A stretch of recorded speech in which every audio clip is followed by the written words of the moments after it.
परम पूज्य गुरुदेव और वंदनीय माता जी की चरणों में कोटि कोटि प्रणाम। आप सभी को प्रणाम।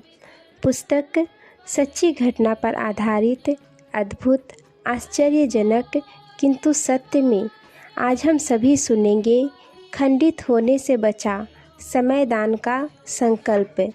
यह कहानी है डॉक्टर राजेश कुमार चौरसिया, चारगांव, छिंदवाड़ा, मध्य प्रदेश। वह बताते हैं बात सन 1990 ईस्वी की है।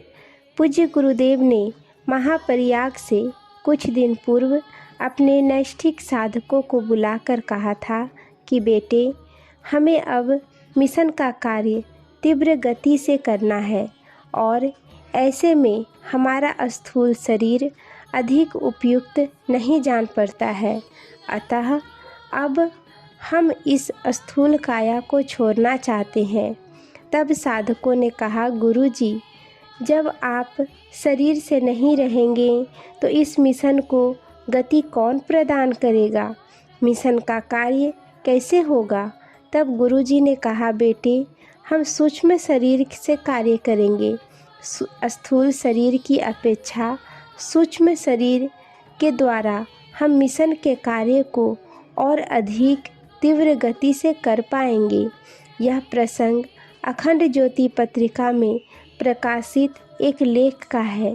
इस लेख को पढ़कर मुझे बहुत आश्चर्य हुआ कि पूज्य गुरुदेव अपने सूक्ष्म शरीर से कैसे कार्य करते होंगे। लेकिन जब मेरे जीवन में एक अविस्मरणीय घटना घटी तो यह बात समझ में आ गई कि किस प्रकार गुरुदेव सूक्ष्म शरीर से तरह तरह के काम किया करते हैं। सन 2009 में मैं पहली बार शांति कुंज आया था। यहाँ की आध्यात्मिक ऊंचाइयों से प्रभावित मैंने मन ही मन संकल्प लिया कि अपने क्षेत्र में भी 5 कुंडीय गायत्री महायज्ञ करवाऊंगा। 5 कुंडीय यज्ञ में पूज्य गुरुदेव कदम कदम पर सूक्ष्म रूप से सहायता करते रहें। अगले वर्ष पुनः शांति कुंज आकर 9 दिवसीय साधना सत्र करने के बाद 1 मासीय युग शिल्पी सत्र पूरा किया और लगे हाथों यहाँ की डिस्पेंसरी में 3 माह के लिए समयदान करना शुरू कर दिया। अभी समयदान की अवधि पूरी भी नहीं हुई थी कि एक विकट समस्या खड़ी हो गई। वह रविवार का दिन था। तारीख थी 23 अक्टूबर 2010। रात के लगभग 10 बजे मेरे घर से फ़ोन आ गया। अपने आप को जैसे तैसे सहज करके मैंने यह जानने की कोशिश की कि अचानक यह अटैक कैसे हो गया।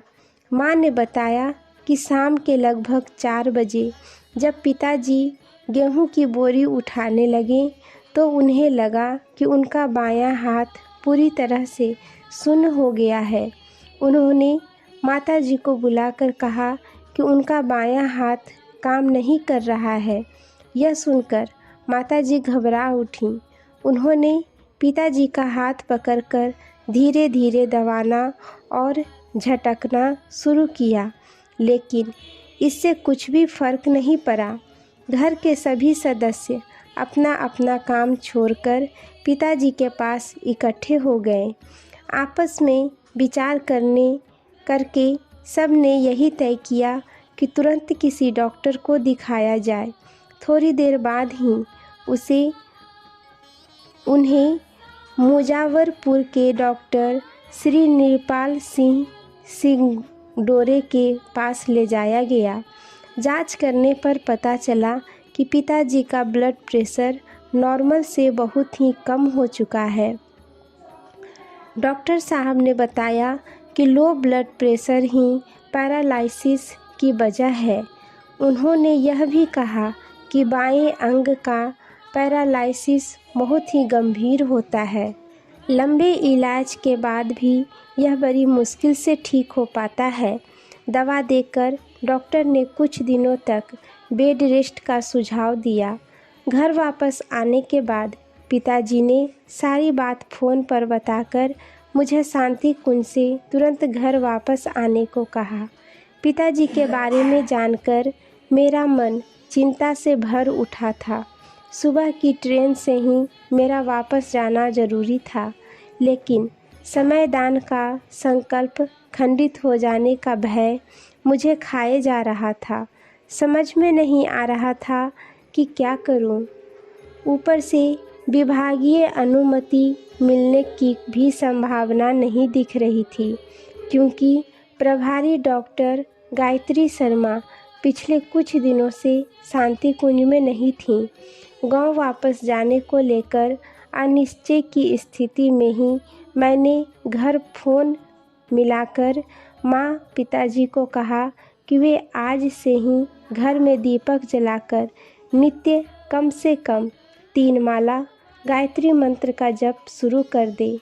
मैंने उन्हें भरोसा दिलाते हुए कहा कि आप लोग चिंता मत कीजिए, पूज्य गुरुदेव की कृपा से सब ठीक हो जाएगा।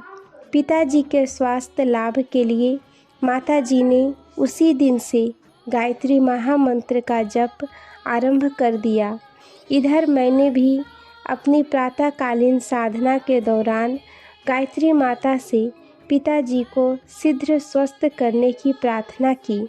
फिर मैं पूज्य गुरुदेव एवं वंदनीय माताजी के समाधि स्थल पर सिर टिकाकर उनसे प्रार्थना करने लगा कि वे मेरी इतनी कठिन परीक्षा न ले।